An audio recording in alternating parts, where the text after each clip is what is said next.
안녕하세요. 주식 분석가 달수입니다. 금일은 엔비디아와 HLB에 대해서 말씀드릴 건데요.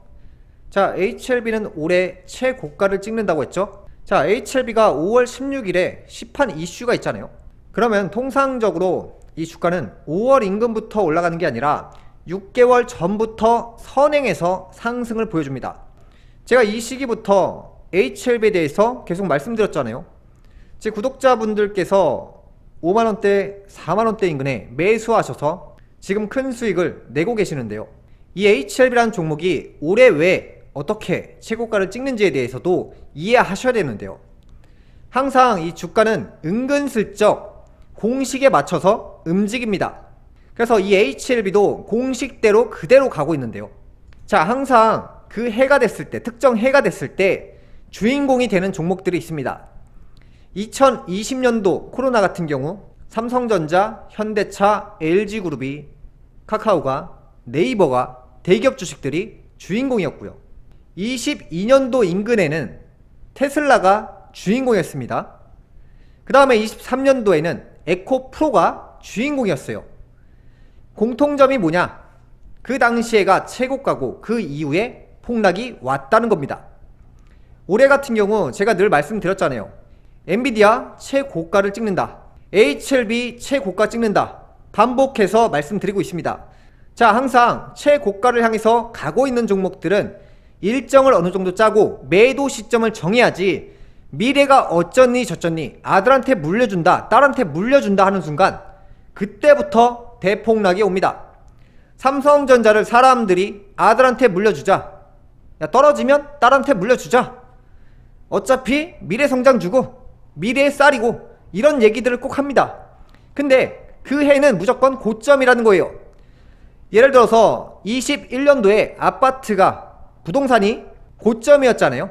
뭐 GTX가 개통된다, 부동산 시장은 불패다, 여태까지 올랐는데 조정받고 또 올라가겠지, 이런 얘기들을 시장에서 계속 합니다. 그러면서 직장 동료들이 그 얘기를 듣고 따라 삽니다. 친구가 중국집에서 짜장면을 시켜 먹으면 나도 먹고 싶듯이, 주변에서 명품 가방을 사면 나도 사야 될 것처럼, 이렇게 사람들은 따라하는 심리가 있기 때문에 사람들이 추종하는 종목들이, 투자 상품들이 그 해에 주목을 받는데요. 올해 같은 경우는 HLB와 엔비디아가 그 종목에 해당됩니다. 그래서 제가 계속해서 엔비디아 최고가 나온다, HLB 최고가 나온다라고 해서 실제로 계속 최고가 갱신을 하고 있는데, 자, 여러분들은 현실적으로 냉정하게 생각하셔야 돼요. 점점 고점을 향해서 가고 있는데 여기서 장기 투자 어쩌고 하는 순간 큰일 납니다. 작년 같은 경우도 제가 에코프로 작년 여름에 분할 매도 무조건 하시라고 했죠. 그러면서 제가 한 얘기가 있습니다. 제가 아무리 팔라고 해도 사람들은 결국에 안 판다고 했죠. 실제로 2차전지 투자하신 분들이 대부분 안 팔았어요. 왜? 장기로 들고 가면 성장할 걸 뻔히 아는데 뭐하러 파냐, 이렇게 얘기하는데, 자, 항상 호재가 터지는 해가 최고가이기 때문에 그 해에는 무조건 정리를 해야 됩니다. 그래서 이제 HLB도 제가 계속 좋다 말씀드리고 있지만, 이 최고가가 나왔을 때는 반드시 매도를 하셔야 됩니다. 그래서 이제 3월에 파이널 리뷰 이슈 있고요, 5월 16일에 시판 이슈 있다고 반복해서 말씀드리고 있습니다. 엔비디아 같은 경우도 올해 최고가가 나올 확률이 굉장히 높아요. 그래서 뭐 인공지능이 앞으로 이 시장을 주도하는데 엔비디아는 장기 투자 종목 아니냐, 이렇게 또 얘기한단 말이에요. 근데 그게 아니라 올해에 최대 거품이 껴서 그 이후에 폭락한다는 거예요. 그래서 엔비디아나 HLB 같은 경우 올해 매도 시점이라는 것은 확실히 말씀드리고요, 지금은 아닙니다. 방송은 계속 할 거지만 어차피 매도는 투자자가 각자 판단하에 제 방송은 참고사항으로 보시면서 결정하시면 되고요. 자, 제가 이 미국 증시 폭락을 말씀드리면서 이 과거 닷컴 버블과 굉장히 유사한 형태로 가고 있다고 했죠.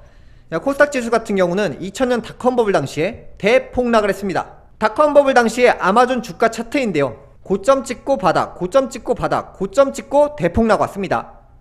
이런 형태들을 의심하셔야 되고요. 최고가가 나오고 있다는 것은 대폭락 시기가 다가오고 있다는 겁니다. 엔비디아 차트 보실 건데요, 자, 엄청 많이 올라온 것 같지만 고점이 아닌 거예요.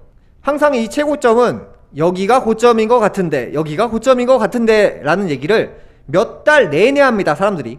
그러다가 사람들이 왕창 사는 시기에 대폭등이 일어나고 그 시기부터 대폭락이 시작됩니다. 그래서 이제 엔비디아 차트를 보시면 엄청 올라와서 계속 올라갈 것 같죠? 테슬라 차트 보실게요. 테슬라 같은 경우도 엄청 올라온 것 같은데 안 떨어질 것 같잖아요, 이 차트 보면은.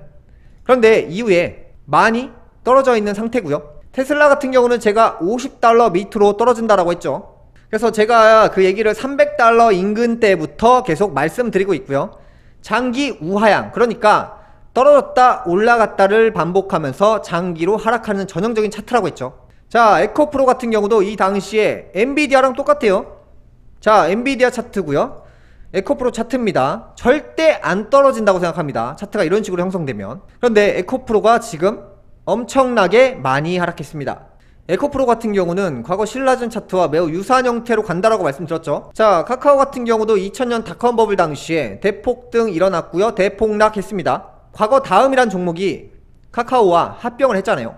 이전에 KT 주가 같은 경우도 닷컴 버블 당시에 2만원대에서 20만원 인근까지 올라갔다가 대폭락했습니다. 자, 그 다음에 한글과 컴퓨터 1000원대에서 27만원대까지 대폭등했고요. 그 다음에 대폭락했습니다. 그 다음에 다우기술 같은 경우도 대폭등했죠. 1000원대에서 4만원대까지 대폭등했고요. 이후에 이런 식으로 대폭락하게 되어 있습니다. 그래서 여러분들이 지금부터 생각하셔야 될 것은 HLB와 엔비디아 같은 종목들을 보시면서 올해 일단은 최고가가 나올 확률이 굉장히 높습니다. 그런데 그때부터 사람들은 사랑에 빠집니다, 이 종목에. 그러면서 장기로 들고 가야지, 내년 되면 더 좋다는데, 호재 뉴스가 남발하는데 거기에서 더 삽니다. 그러면서 장기로 들고 가겠대요. 그런데 그 이후에 무조건 이런 식으로 떨어지게 되어 있습니다. 그래서 여러분들은 HLB나 엔비디아를 투자하고 계신다면 올해는 매도 타이밍을 확실히 정하셔서, 지금은 아닙니다, 최고점이 나왔을 때 팔고 나오시길 바라겠습니다. 그래서 이제 HLB 같은 경우는 제 구독자분들이 뭐 70%, 80%, 90% 수익 나오고 계시잖아요. 그래서 아주 여유가 넘칩니다. 그래서 이 방송은 HLB를 신규 매수하시라고 긍정론을 말씀드리는 것이 아니라, 자, 기존에 매수하신 분들을 위해서 계속해서 방송한다라고 말씀드리고 있고요. 제가 이런 종목들을 계속 신규 매수를 부추기게 됐을 때 나중에 저를 또 원망하시는 분들이 꼭 생겨요. 이전에 4만원대, 5만원대 매수하신 분들을 위해서 방송을 하는 겁니다. 그래서 신규 매수는 제 방송이 아니라 다른 방송을 참고하시고 투자하시길 바라겠습니다. 그래서 HLB 같은 경우는 3월에 파이널 리뷰 이슈, 5월 16일에 시판 이슈가 있습니다. 이것만 기억하세요. 그래서 4월에서 5월 인근에 파시라고 했죠. 물론 제가 뭐 신이 아니기 때문에 어떻게 그 몇 월 며칠까지 예상을 합니까?